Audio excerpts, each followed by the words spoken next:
नमस्कार, आप देख रहे हैं रफ्तार मीडिया और मैं आपके साथ प्रियंका मलिक हाजिर उत्तराखंड की तमाम छोटी बड़ी खबरें लेकर खबरों का रुख करेंगे, लेकिन उससे पहले एक नजर हेडलाइंस पर।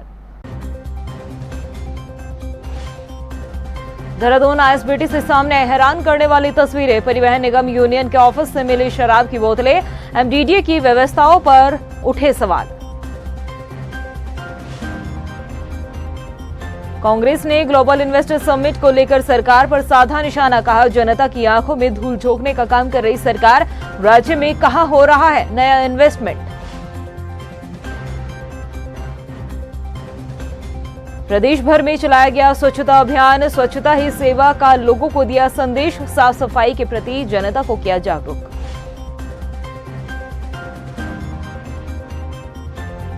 और सोशल मीडिया पर छाए लिटिल सिंगर स्टार बिपाशा की मदद के लिए आगे आए पूर्व विधायक भीमलाल आर्य। हर संभव मदद का दिया आश्वासन। सीएम धामी से भी की मदद की अपील। हेडलाइंस के बाद बुलेटिन में खबरें विस्तार से। उत्तराखंड के पहले अंतर्राज्यीय बस स्टैंड की हालत में जहां एक तरफ सुधार देखने को मिल रहा है, तो वहीं दूसरी तरफ कुछ ऐसी तस्वीरें देहरादून आईएसबीटी से सामने आ रही है जो हैरान करने वाली है। मुख्यमंत्री से लेकर कैबिनेट मंत्री आईएसबीटी परिसर में जाकर व्यवस्था दुरुस्त करने की हिदायत देते हैं, मगर वहां की जो तस्वीरें सामने आ रही है वो कुछ और ही बयां कर रही है। आइए आपको इस रिपोर्ट में दिखाते हैं। आईएसबीटी से सामने आई हैरान करने वाली तस्वीरें।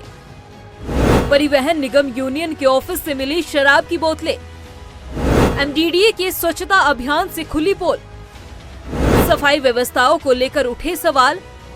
क्या परिवहन निगम पर होगी कार्रवाई?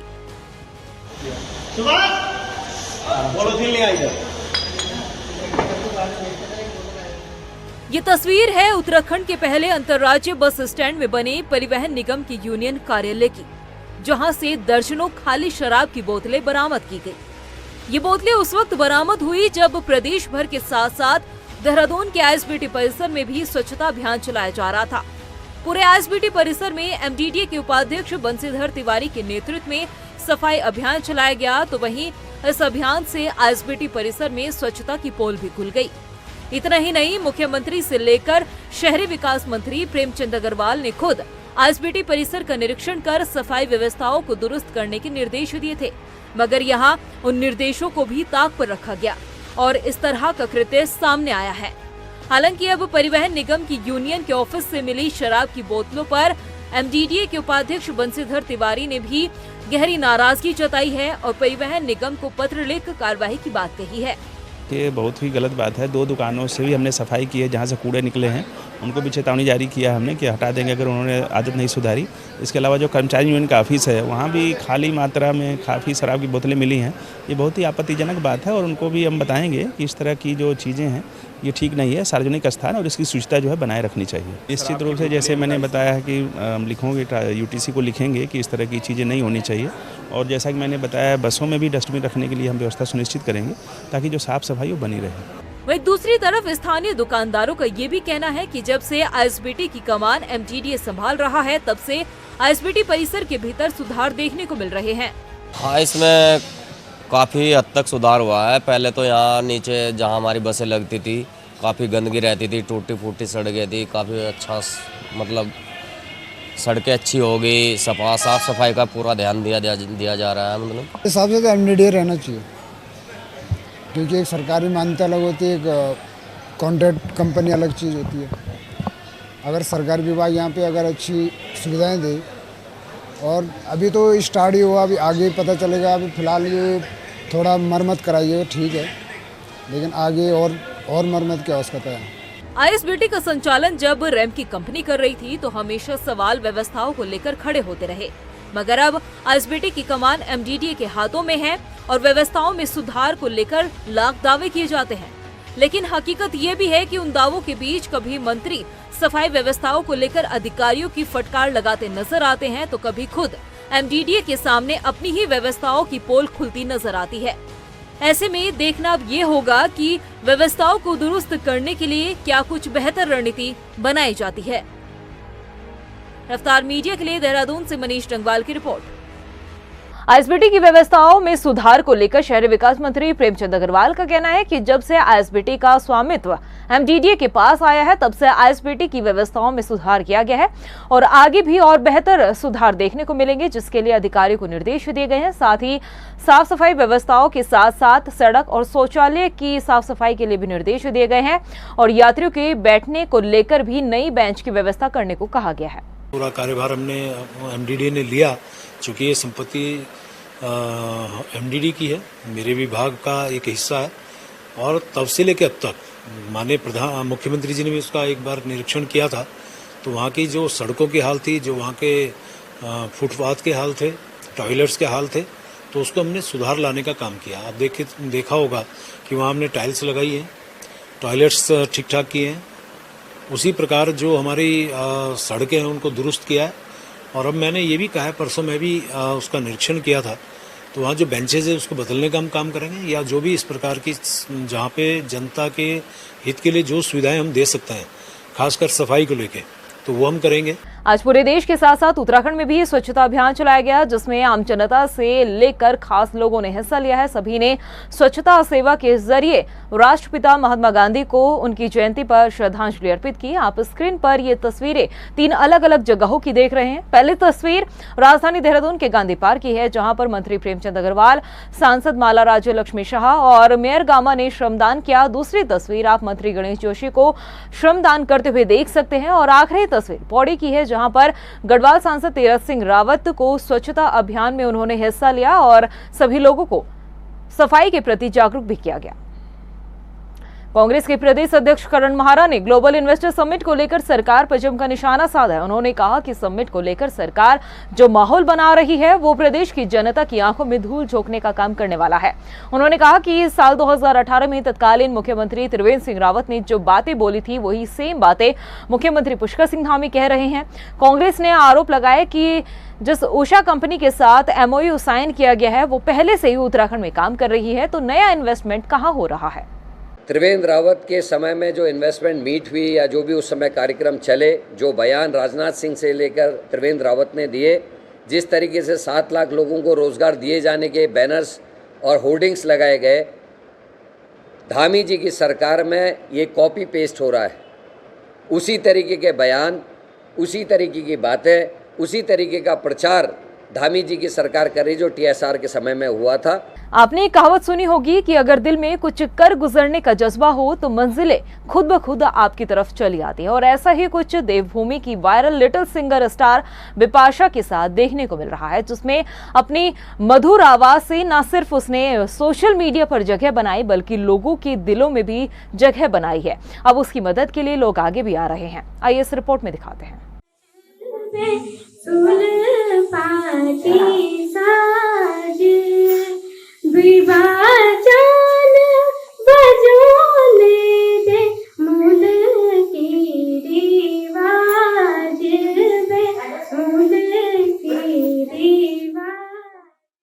हुनरमंदी इंसान की शख्सियत को निखारती है। हर शख्स अपने अंदर कुछ हुनर लेकर पैदा होता है, जिनको पहचान कर वो एक बड़े हुनर में तब्दील कर लेता है और यही हुनर उसकी शख्सियत की पहचान बनता है। और ऐसी ही पहचान देवभूमि की viral little singer star Bipasha ने बनाई, जिसकी सुरीली आवाज का आज हर कोई कायल है। बिपाशा पौड़ी जनपद के विकास खंड नैनी डांडा के लुटिया गांव की रहने वाली है और अपनी मधुर आवाज को लेकर इन दिनों सोशल मीडिया पर छाई हुई है। हर कोई बिपाशा के हुनर की तारीफ कर रहा है। हमारे चैनल की तरफ से भी बिपाशा के इस हुनर की एक झलक आप सभी को दिखाई गई थी। साथ ही बिपाशा के हुनर को सही दिशा मिल सके, इसके लिए अपील भी की गई थी। उस प्रस्तुति का एक सकारात्मक परिणाम भी देखने को मिल रहा है। जी हाँ, वायरल गर्ल बिपाशा से मिलने घनसाली के पूर्व विधायक भीमलाल आर्य उनके गांव पहुंचे। उन्होंने बिपाशा को हर संभव मदद का आश्वासन दिया। साथ ही उन्होंने मुख्यमंत्री पुष्कर सिंह धामी से भी अपील की है कि बिपाशा की हर संभव मदद की जाए, ताकि आने वाले समय में लिटिल सिंगर स्टार बिपाशा प्रदेश और देश का नाम रोशन कर सके। और जब मैंने इस प्रतिभा के परिवार की बदहाल स्थिति को देखा, बदहाल आर्थिक स्थिति को देखा, तो मैं निःशब्द हूँ। और यह दुर्भाग्य की बात है कि आज तक कोई जनप्रतिनिधि और कोई अधिकारी इस प्रतिभा की सुध लेने, इससे मिलने तक इसके गांव नहीं गए। संसाधनों के अभाव में यह उभरती हुई प्रतिभा विलुप्त ना हो, मेरा माननीय मुख्यमंत्री श्री पुष्कर सिंह धामी जी से निवेदन है कि इस प्रतिभा को सुरक्षित और संरक्षित किया जाए, हर संभव सहयोग दिया जाए। दरअसल बिपाशा पहाड़ के आर्थिक रूप से बेहद कमजोर परिवार से आती है, लेकिन जैसा हमने शुरुआत में आपको बताया कि जहां चाह होती है वहां राह खुद ब खुद बन जाती है। कम संसाधनों के होते हुए भी बिपाशा आज अपनी गायकी की दिशा में आगे बढ़ती जा रही है। खंड विकास अधिकारी प्रमोद पांडे का कहना है कि बिपाशा की हर संभव मदद की जाएगी। इसके लिए जो हर संभव प्रयास हमारा होगा, हम उसके विद्यालय भी जाएंगे, उसके गांव का भी उसका प्रोफाइल पता कर लेंगे और जहाँ तक संभव हो हम 2 अक्टूबर को एक प्रोग्राम कर रहे हैं यहाँ पर स्वच्छता ही सेवा वाला। तो पखवाड़े के संबंध में जब उस न्याय पंचायत में होगा, उस स्कूल में होगा, तो उसको सम्मानित करेंगे। जो हर संभव जितनी मदद सरकार की योजनाओं की उसको मिल सकती है, उसको हम हर संभव देने का प्रयास करवाएंगे। पहाड़ का हुनर आज देश ही नहीं बल्कि विदेशों में भी नाम रोशन कर रहा है। अगर लिटिल सिंगर स्टार बिपाशा को भी एक सही दिशा मिलती है और सरकार की तरफ से अगर उसकी मदद की जाती है, तो आने वाले समय में निश्चित तौर पर बिपाशा प्रदेश का नाम जरूर रोशन करेगी।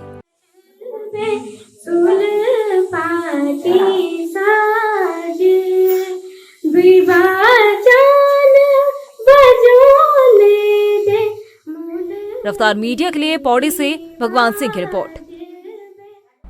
राजधानी देहरादून में राष्ट्रीय पुरानी पेंशन बहाली संयुक्त मोर्चा ने प्रदर्शन किया है, जिसमें शिक्षकों के साथ ही कर्मचारियों ने भी काला दिवस मनाया। नाराज लोगों ने कहा है कि सेवानिवृत्ति के बाद अपनी पेंशन के भरोसे अपने परिवार का भरण पोषण करते, लेकिन पुरानी पेंशन बंद होने के बाद उन्हें आर्थिक संकट का सामना करना पड़ेगा। और जो पुरानी पेंशन बहाली की बात हो रही है, हम पूरा इसका समर्थन करते हैं कि पुरानी पेंशन बहाली होनी चाहिए, क्योंकि हम समानता की बात कर रहे हैं। जब एक बार विधायकों को और सांसदों को केवल 1 दिन का सांसद और 1 दिन का विधायक होने पे भी पेंशन मिल सकती है, तो और लोगों को क्यों नहीं? जो कर्मचारी इतनी कठिन परिस्थितियों में काम कर रहा है, आपको मालूम होगा कि पुलवामा कांड में जो लोग मारे गए थे उनको भी पेंशन नहीं मिल रही, तो आखिर इस देश में पेंशन किसको मिलेगी? इन निखट्टे नेताओं को मिलेगी, ये जो कुछ पब्लिक का कोई काम नहीं करते इनको मिलेगी, या उन कर्मचारियों को देनी चाहिए कि जो दिन रात माने सरकार की सेवा कर रहे हैं, पब्लिक की सेवा कर रहे हैं। वहीं उत्तरकाशी की सभी विकास खंड से भी शिक्षक, कर्मचारी और पदाधिकारी दिल्ली के लिए रवाना हुए। दिल्ली के लिए निकले पहले कर्मचारियों ने जमकर सरकार के खिलाफ हल्ला बोल किया। ओपीएस के जिला अध्यक्ष जयप्रकाश बिजलवाण ने कहा कि शिक्षकों की पुरानी पेंशन बहाली को लेकर वो लगातार मांग कर रहे हैं और जब तक उनकी मांग पूरी नहीं हो जाती है तब तक वो अपने हक के लिए लड़ाई लड़ते रहेंगे। पेंशन बहाली से हम उत्तरकाशी से हमारे लगभग 1000 लोग पुराने दिल्ली में कूच करने वाले संघनाद रैली के लिए, जिसके तहत हम ढोल दमाऊं रणसिंह के साथ यहाँ के पारंपरिक जो हमारी वेशभूषा और पारंपरिक वाद्य यंत्रों के साथ हम सरकार को चेताना चाहते हैं कि अगर हमारी मांग पूरी नहीं होती है तो हम पूरे जन जन तक आंदोलन को दिल्ली तक पहुंचाएंगे, दिल्ली में लाएंगे और हमारी जो आवाम है यहाँ की उत्तराखंड वो दिल्ली के तक जाएगी। गुलरभोज में विधायक अरविंद पांडे ने नगर पंचायत के नवनिर्मित कार्यालय का उद्घाटन किया है। इस दौरान पूर्व कैबिनेट मंत्री अरविंद पांडे ने कहा है कि गदरपुर विधानसभा को एक नया मॉडल विधानसभा के रूप में विकसित करने का संकल्प लिया है। उन्होंने कहा है कि क्षेत्र में कई विकास कार्यों को लेकर आगे पहल की जा रही है और कई लगातार विकास कार्य किए जा रहे हैं, जिसका सीधा लाभ आने वाले वक्त में क्षेत्रवासियों को मिलेगा। विश्व में इसका नाम पहुंच चुका है और मेरी बहुत जल्दी कोशिश है कि जिम कॉर्बेट ढिकाला ये वर्ल्ड के अंदर ये नाम है और कुछ दिनों में जो विश्व के कोने कोने से जो पर्यटक जिम कॉर्बेट में ढिकाला में घूमने आते हैं उनकी जिप्सी भी गुलरभोज इस पर्यटन केंद्र पर मंगाना मेरा उद्देश्य है, ताकि गुलरभोज का नाम वर्ल्ड के कोने कोने में पहुंचे। मौसम में बदलाव के बाद हेमकुंड साहिब में भी श्रद्धालुओं की भीड़ एक बार फिर से नजर आने लगी है। मौसम साफ होने के बाद काफी संख्या में श्रद्धालु हेमकुंड साहिब पहुंच रहे हैं। दरबार साहिब में श्रद्धालुओं के लिए सभी इंतजाम किए गए हैं। प्रशासन के दिए गए आंकड़ों के मुताबिक अभी तक 1,62,000 श्रद्धालु दर्शन कर चुके हैं। आपको बता दें कि इस साल हेमकुंड साहिब के कपाट 11 अक्टूबर को बंद हो रहे हैं। वहीं हल्द्वानी में सुशीला तिवारी अस्पताल के पास एक सड़क हादसा हुआ है। आपको बता दें कि यहां 2 कार के आपस में टकराने के बाद एक कार मेडिकल स्टोर से भी जा टकराई। टक्कर इतनी तेज थी कि गाड़ी के जो एयर बैग भी खुल गए और लोगों के मुताबिक गाड़ी को नाबालिग चला रहा था। हादसे में कई लोग घायल हुए हैं, जिन्हें सुशीला तिवारी अस्पताल में भर्ती कराया गया है। वहीं पुलिस पूरे मामले की जाँच कर रही है। ये मेडिकल चौकी क्षेत्र में 112 पर ये सूचना मिली थी कि 2 गाड़ियों का एक्सीडेंट हुआ है। उसमें हमारा फोर्स मौके पर गया था।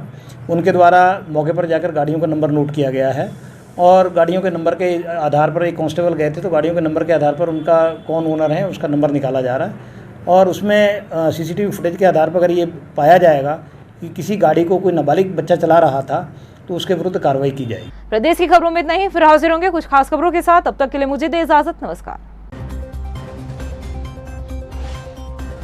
देहरादून आईएसबीटी से सामने हैरान करने वाली तस्वीरें। परिवहन निगम यूनियन के ऑफिस से मिली शराब की बोतलें, एमडीडीए की व्यवस्थाओं पर उठे सवाल। कांग्रेस ने ग्लोबल इन्वेस्टर समिट को लेकर सरकार पर साधा निशाना, कहा जनता की आंखों में धूल झोंकने का काम कर रही सरकार, राज्य में कहां हो रहा है नया इन्वेस्टमेंट। प्रदेश भर में चलाया गया स्वच्छता अभियान, स्वच्छता ही सेवा का लोगों को दिया संदेश, साफ सफाई के प्रति जनता को किया जागरूक।